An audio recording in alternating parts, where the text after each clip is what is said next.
Hello, good morning, afternoon, or evening, whenever you are on the planet and whenever you are listening to this. Is this Prefontaine Classic 100 a way for Trayvon Bromell to redeem himself after his poor performance at the Olympics? He didn't even make the final. Is this his chance to make a shine? Here's the field. We still have that. Obviously, it's listed in alphabetical order, especially as I've noticed and been told by last name. So I'm going to cover this by each athlete. I have a question before I get into that, a 30-second side point that has to do with this. Do you think we should cover, do you think there should be better coverage for athletes? Because uh, I see people saying they want more coverage for athletes, but as soon as someone tries to cover those other athletes, nobody really watches those. Good thing we now have social media and YouTube. We can see the views. I can see how long a person actually is looking at the videos. And I'm telling you, on the great majority of videos, it doesn't matter how long it is. Well, just majority of videos anyway. It's like people watch 1/3 of the video. It could be 3 hours, then they stop at one. It could be 10 minutes, they stop at 3 minutes and 30 seconds or something, or 4 minutes. It could be 2 minutes, and then they'll watch a third of that. Well, with the exception of one. Some videos they go longer, some of them are shorter, but for the great majority. Now, if it's an unknown athlete, they get even less viewership time. That's even crazier. So people say they want that, but here's the last thing on that point, and I'll get into today's topic, is that when you cover an athlete, let's say, for example, I'm covering an athlete here. Let's say I cover Isaiah Young, and he doesn't get coverage that much, right? Or Gillespie. These two athletes, they don't get as much coverage, right? So if I were to cover them and Gillespie actually made it through and everything, and he wasn't in the finals, right? If he was just a prelim runner for the 4x1, right? If he was just that prelim runner. Did you know that this happened with Team Jamaica? There was an athlete that happened in to make it rounds in the rounds of the 200, or was making it through the rounds, and literally in the live stream, people were saying, "Who is that guy?" Not from, "Oh, who is this guy? I want to know about him." It was like, "Who is that guy? He's a nobody. He's this. He's that." And I'm like, this guy is actually pretty decent. He's made Olympic teams. He's run in the rounds for the 4x1. The fact that most people can't even do that. How can you trash talk somebody that made it through? Like, should the guy get better coverage? Yeah. We bring him up. People say, "Oh, who's that guy? He's a nobody. Forget about him." It's funny how people will say one thing and then they do another. I mean, it's crazy. But anyway, we're going to get into today's topic. And don't forget, as always, you are watching Head and Shoulders ATR, where we cover athletes' performances and otherwise that are head and shoulders above the rest. It'll be a little bit hard for me with me trying to cover performance and everything above the rest to cover athletes that aren't in the main highlight spotlight, right? I think that's why the media and everything typically focuses on the winner and maybe second place or so, and typically the best athletes of each particular country. It really is hard to cover all the athletes in depth, but I'm going to try to do that today. And hopefully, you guys actually watch all the way through. My analytics will tell me most of you will probably have already stopped by this point, like, or by the next few seconds. You'll make a comment in the comment section, and then don't even see that I answered it already or already said something refuting what you said by the time you made your comment. But if you're here, let's go. We got Ronnie Baker. And as you all know, I like to show the images of the people as I talk about them so that we can have name recognition here. So Ronnie Baker is coming into the field. Does he have a chance? We're going to get to Trayvon Bromell in a second, right? But Baker, does he have a chance of winning? I think he has a fair chance of winning because of what he's coming into the field with. He's a decent athlete, very consistent. You see his time that he's run and everything like that. Also, let me show what you guys voted, because this is a very interesting poll that I took of you guys here. And I think I want to disagree with you guys, but I'm going to leave it here. So it says, who do you think is going to win Prefontaine? And I noted that I can only have 5 names in the poll. So when people say the greatest all time, where's Veronica Campbell Brown? Where's this person? I'm like, read the other comments. Y'all don't have to keep commenting the same thing. It can only be 5 people in the polls. So I put in Bromell because he's the fastest in the world this year, and he was the overwhelming favorite to win. So he had to go in there. Then I put in De Grasse and Kerley because they actually medaled, and then Gatlin because he's a consistent over the years. Over the years, he ran it Athens. So over the years, he's been consistently there, and then someone else. So I wouldn't have to, have people argue. And this is what you guys said. Kerley can go fast if he trains. One person said, y'all crazy. De Grasse is not winning the 100 unless he fixes his start. This is Kerley's race to lose. I don't know why Kim Baptiste, she does nothing. I don't know, but trash talk every single one of her comments except for 2 has been a trash talk channel. I don't know. She said, Shelly Ann, completely off topic. Completely off topic. See, this is what I talk about here. People look at these titles like the one with Sha'Carri Richardson. Video really wasn't about her too much. It was actually about the Olympics, covering athletes and not paying them. They're making billions of dollars and not paying them. And then somebody had a comment saying, well, they run for the glory. No, if you listen to what the athletes actually say and get out of the narrative that's spun to you and the marketing there, the athletes want to make a living doing the thing that they love to do or doing the sport because they're there, but they can't do that. They're away from their families and so many other things. Yes, they chose to do it, but at the same time, they're not doing it for the quote unquote glory. They're not gladiators in the classic Olympics that were forced to do these things or were doing it for the quote unquote glory or to save their lives or as slaves. No, that's not what this is. But this person said, Shelly Ann, if her big toe isn't hurting again, like during the 2016 Olympics, I don't know how she's going to win. She doesn't have a hope and a prayer to win the men's 100, and she's not even in the field. Okay. Gonna give it to Gatlin. Okay. Norman. You know what? I can see Norman. I put a heart there because that was like the 3rd comment at the time. Then I just stopped. Kerley. All right. Now, where we at? This person, easy logistics. Weed isn't illegal. The whole country and the whole world is smoking. Once again, off topic. Must saw Prefontaine. This got to be women's 100, of course, because you don't read anything else and see Prefontaine. There it is. And then here's Asafa Powell. Now, this person, she was Miss Wampkins was clearly trolling. So that was actually pretty funny. I laughed at that one. But yeah, here we go. Let's continue with the field. Now, a lot of people said De Grasse, he got an overwhelming majority, as you saw in here. Now, me, honestly, I don't think De Grasse can actually, I don't think he's going to win this one. I think he can win it. I don't think he is going to win it. Right. And I'm going to go into detail about that in a second. But De Grasse, he's done really well at the Olympics. He's got himself, this is a year for him. He finally got his goal. I'm actually happy for him and everything like that. Then we got Justin Gatlin in the field. And as you see, I'm showing his pictures here, and he's older. He's letting his gray show. He's not dyeing his hair. That's cool. He's been there for a long time. He's the oldest one in the field, and he's still performing at a high level. Man, this dude's still breaking 10, still running in 9.8. Wow. Like, what? This dude is on fire still. I don't think that he'll have a chance to I don't think this is his race to win, if you get what I'm saying. So here's another athlete. Now, he did get himself ate up. He got himself ate up in 2019, and he got himself ate up here. But Trayvon Gillespie, I mean, he made the team. He's doing his thing. So I can't even talk about him and say, oh, this guy is here. Now, they didn't make it through the rounds, and he got ate up. They had bad passes. We already know about it. We talked about it. Carl Lewis was angry about it. He said, all right, let's fix it the next day. We're moving on from that now, okay? We know that the coaching staff needs to improve. They got to get their stuff there, and all types of things. But here's Gillespie. He's in the field.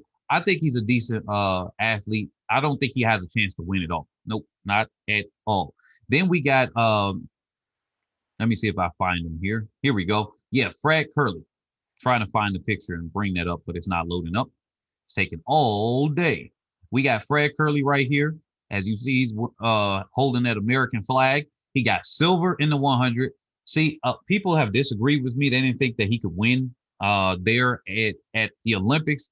I think he could have actually won the final had he had the awareness that Jacobs was there.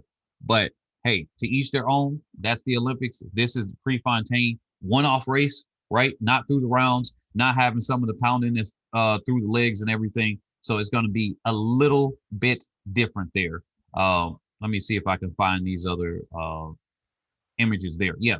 So Fred Kerley, I think he did he performed above what I expected him to do. And actually he made it through the rounds. He did what he needed to do and everything. So with that being said, good job on him. Then we got Michael Norman. Now, although he disappointed a lot of people, people thought he was going to win. I didn't think so. I didn't see it in him earlier on from his performances in the 400.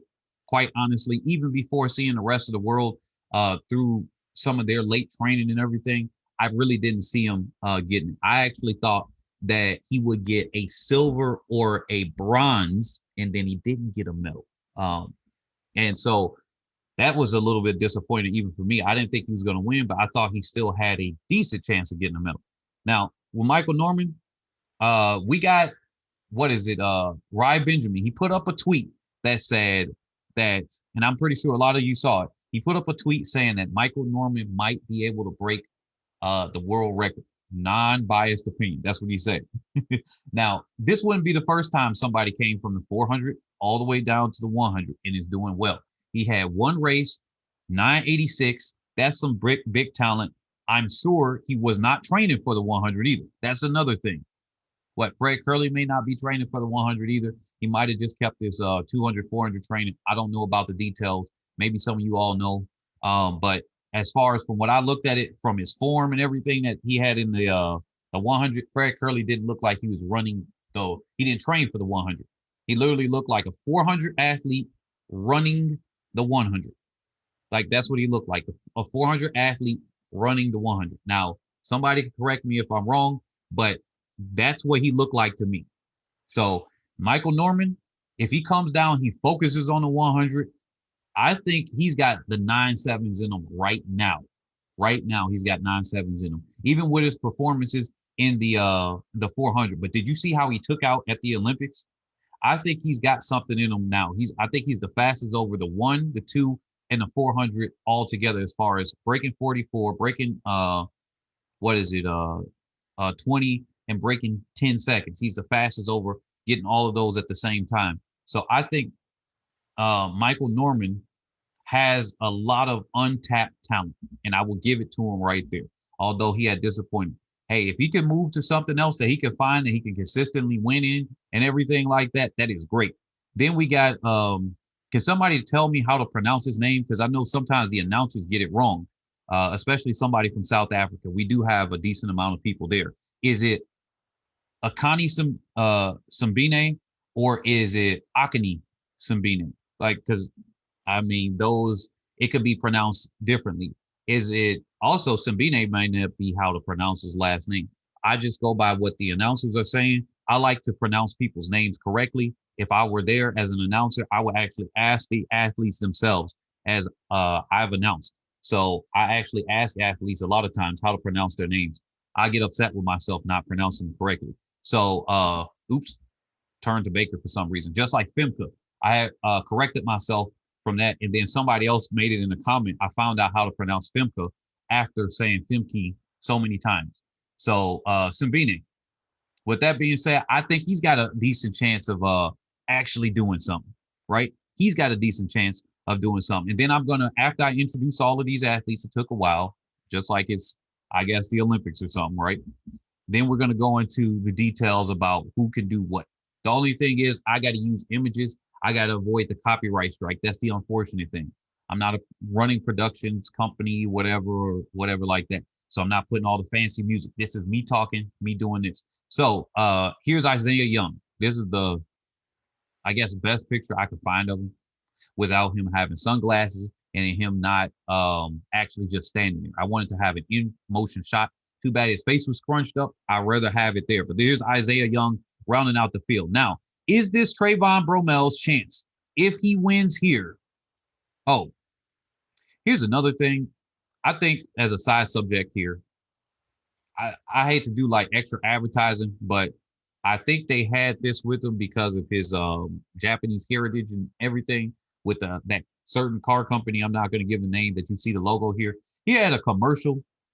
Somebody posted up the commercial and they were like, well, this didn't age well type of thing. And yeah, on Michael Norman. I think that that's unfortunate what happened with him. And here's another picture of Isaiah Young from the side. Like I said, sunglasses. But anyway, Trayvon Bromell, is this is what he's going to do going to make up for things of in the past? And just in case I didn't, here's Ronnie Baker. I don't know if I actually covered him or not in this one. So Baker's in the field too. Sue, he had beat him there, and then obviously, you know, the return, he knocked him out. Sue knocked him out at the Olympics. Unfortunate for Baker, and things like that. So, Bromell, will this be enough to bring him back? Remember, back in Rio, he was injured. He ran, he was injured. Obviously, you know what happened to the relay.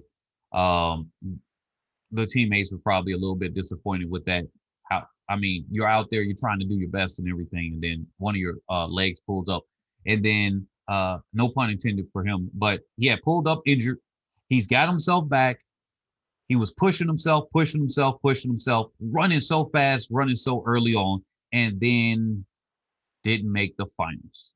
So, do you all think that if he wins, he's going to be able to redeem himself at least a little bit, even just a little bit, if he wins the Prefontaine Classic in this one-off race? In my opinion, if I had to give my opinion, I don't think that's enough to redeem himself. I don't think that's enough at all. Not at all. I think it's already shot.